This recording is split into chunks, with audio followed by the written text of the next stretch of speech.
Witam serdecznie na naszym specjalnym spotkaniu z panem Adamem Kamolą, który jest wiceprezesem Niezależnego Domu Maklerskiego S.A.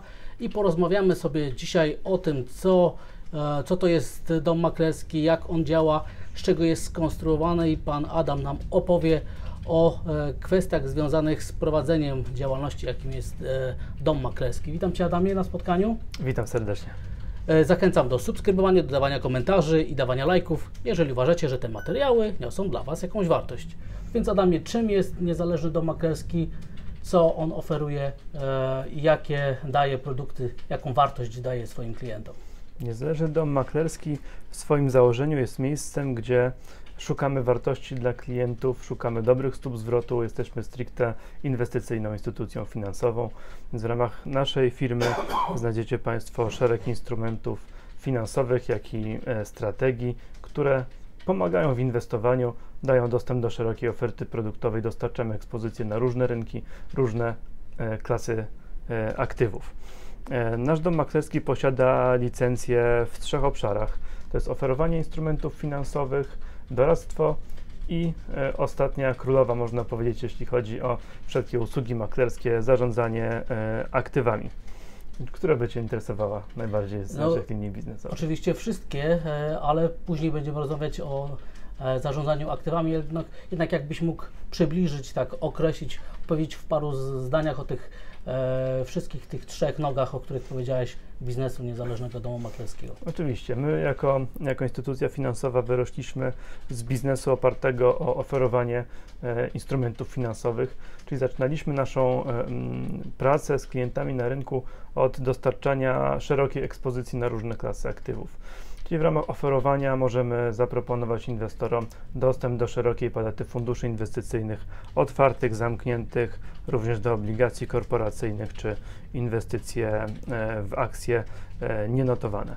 Do tego jest ta usługa oferowania niezbędna, aby zgodnie z wymogami regulatora taką usługę i takie produkty klientom dostarczać.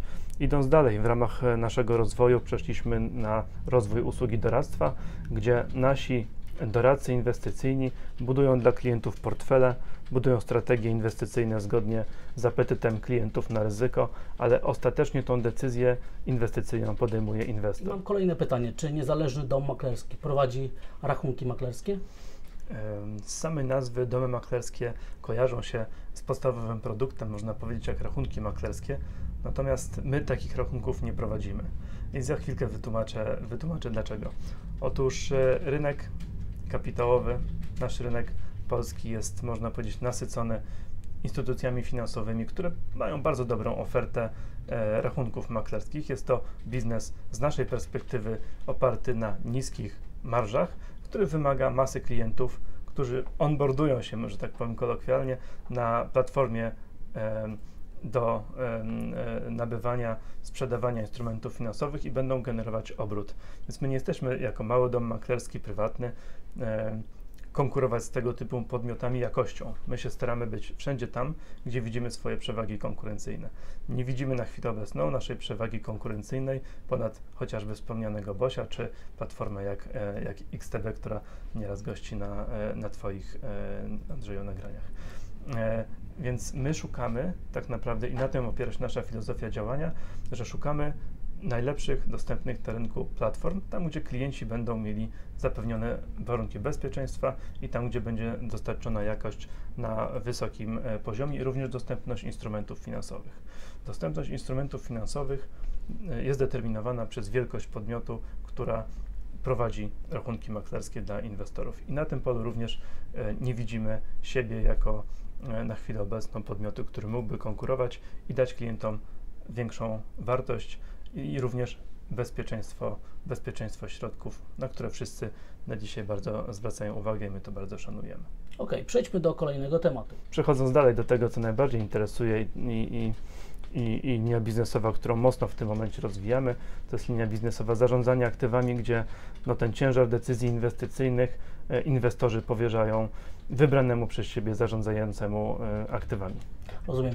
Proszę tylko powiedz nam jeszcze, bo taka działalność musi być licencjonowana w Polsce przez Komisję Nadzoru Finansowego. Tak jest. Czy niezależny dom maklerski ma licencję Komisji Nadzoru Finansowego? Tak, używanie nazwy dom maklerski jest stricte podyktowane wymogiem posiadania licencji, więc my jak najbardziej taką licencję od 2013 roku posiadamy i szukamy swojego miejsca na rynku tam, gdzie posiadamy kompetencje, które wyróżniają nas i tam, gdzie możemy dać większą wartość naszym klientom niż fundusze inwestycyjne, czy wszelkie inne pomysły, czy różnego rodzaju, już wchodząc głębiej, specjalistyczne strategie, gdzie my czujemy się dobrze. Okej, no i porozmawiajmy teraz o usłudze Asset Management. W pierwszej kolejności, czym się różni Asset Management od inwestowania w fundusz inwestycyjny w TFI? My się staramy proponować naszym klientom takie rozwiązania, w których czujemy się dobrze. Takich, gdzie czujemy się komfortowo i nasze kompetencje wykraczają czy outperformują to, co daje rynek. Czyli w naszej ofercie trudno szukać strategii modnych, które opierają się na obstawianiu jakiegoś zakładu na wzrost konkretnego instrumentu finansowego. Bardziej nastawiamy się na to, aby proponować klientom tego typu portfelowe rozwiązania niż pojedynczy instrument finansowy, gdzie spełniamy cele inwestycyjne naszych inwestorów. Świetnie nam to wychodzi, mamy wyróżniające się stopy zwrotu i też chcemy tą rozmowę na temat porównywania między sobą strategii na rynku, czy to funduszowych, czy asset managementowych, aby przenieść się z takiej suchej stopy zwrotu, która dzisiaj jest, jutro może nie być. Chcemy rozmawiać o alfie, czyli tej nadwyżce, którą my dajemy ponad stopę wolną od ryzyka albo stopę wyznaczoną jako benchmark w postaci jakiegoś indeksu. Tak? Możemy powiedzieć, że szczycimy się tym, że nasza strategia akcyjna średnio outperformuje WIG20 o 20 punktów procentowych. W tej chwili jest to krótkoterminowo w okolicach 30%, natomiast my mówimy o tej średniej, która mówi faktycznie o jakości zarządzania i też Państwa zachęcam, żebyście taką miarę jak alfa w kontekście asset managementu, żebyście Państwo się z nią zapoznali, aby łatwiej porównywać pomiędzy sobą poszczególne pomysły inwestycyjne czy fundusze. Odpowiadając na Twoje pytanie, Andrzeju, fundusze inwestycyjne dostarczają ekspozycję na daną klasę aktywów. Czyli jeżeli zarządzający funduszem akcyjnym ma w strategii inwestycyjnej spektrum oparte tylko na akcjach polskich, to jak rynek będzie szedł w dół, to ten zarządzający może tutaj konkurować z rynkiem, żeby spadać mniej niż rynek. I tutaj mówimy o sukcesie takiej strategii. Natomiast inwestycja w fundusz akcyjny nie załatwia nam sprawy, że musimy nadzorować te inwestycje. To decyzja należy do inwestora i to on powinien w odpowiednim momencie też zastanowić się, jaki portfel funduszy wybrać, żeby zamienić ten fundusz akcyjny na obligacyjny, wtedy kiedy uważa, że akurat jest takie dobre momentum, aby na daną klasę aktywów, aby z danej klasy aktywów skorzystać, aby wypracować zakładaną stopę zwrotu. W przypadku asset managementu to jest inaczej. Powierzamy zarządzanie asset managerowi. Mamy dosyć szeroko ustawione możliwości inwestycyjne w kontekście, jak nie czujemy na dzisiaj korzyści płynących z inwestycji w rynek akcji, możemy się skeszować na gotówkę. Także tym się odróżnialiśmy w tym roku covidowym, kiedy fundusze akcyjne, obligacyjne, praktycznie wszystkie klasy aktywów leciały w dół, to my mogliśmy te pozycje, w której wierzyliśmy, zabezpieczać instrumentami pochodnymi, a z drugiej strony mogliśmy część portfela skeszować i na usłudze zarządzania aktywami wtedy, kiedy nie czujemy żadnej możliwości inwestycji, a taki czas był, inwestować w depozyty albo w bezpieczne papiery, bony, aby stopy zwrotu również osłaniać. Tym, co do zasady, różnią się fundusze inwestycyjne również od usługi zarządzania aktywami, że w funduszach inwestycyjnych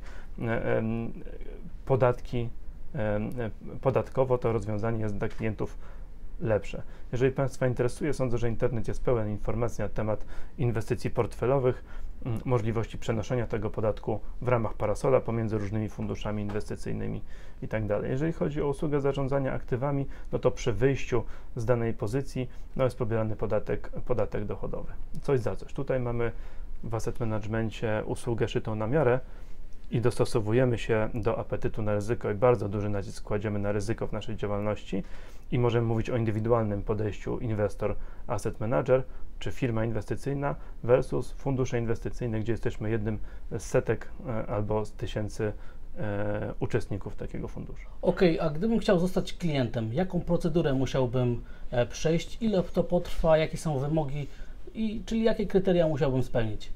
Cała procedura sprowadza się do jednego spotkania, na którym podpisujemy wszystkie niezbędne dokumenty. Wystarczy dowód osobisty i drugi dokument, na którym mielibyśmy adres. Cały proces od podpisania umowy, gdzie tłumaczymy oczywiście zasadność zapisów, do czego one służą, jak i wszelkie związane z umową ankiety, gdzie dowiadujemy się więcej o kliencie, to jakie ryzyko akceptuje, jaka strategia jest dla klienta odpowiednia. Cały proces z określeniem tych wszystkich parametrów, otwarciem rachunków w odpowiedniej instytucji finansowej, bo my swoich rachunków nie prowadzimy, zajmuje około tydzień. Tak patrząc od A do Z, jest to proces dosyć, można powiedzieć, lekki, a my z drugiej strony dopasowujemy się do zmieniających się warunków i część dokumentów jesteśmy w stanie również podpisać na odległość za pomocą podpisu ePUAP. Rozumiem, okej. No to wygląda na to, że ta procedura nie jest zbyt uciążliwa, jest do przejścia przez przeciętnego zjadacza chleba. Staramy się, żeby tak właśnie było. Okej. To była rozmowa z panem Adamem Kamolą, który jest wiceprezesem Niezależnego Domu Maklerskiego, który nam wyjaśnił, na czym polega działalność Niezależnego Domu Maklerskiego, na czym polega działalność w dziale zarządzania portfelami, w dziale Asset Management. I jeżeli ktoś chce skorzystać z tego typu usługi, zachęcam do bezpośredniego kontaktu z nami. Tam na dole w opisie jest numer telefonu, adres, e-mail. Proszę się do nas zgłosić, a my dalej poprowadzimy, tak żebyście Państwo skorzystali z tego i czuli się bardzo bezpiecznie. Pan prezes powiedział, że to są usługi szyte na miarę, więc są bezpośrednio dopasowane do Waszego profilu ryzyka, do tego, kim jesteście, jakie macie podejście do swojej przyszłości, więc to jest usługa naprawdę bardzo zindywidualizowana i tego typu aktywność myślę, że będzie się bardzo rozwijała i jest bardzo przyszłościowa. Dziękuję Ci, Adamie, za spotkanie. Dziękuję również. Dziękuję za odsłuchanie tego materiału. Zachęcam do subskrybowania, dodawania komentarzy i dawania lajków, jeżeli uważacie, że te wszystkie materiały niosą dla Was jakąś wartość.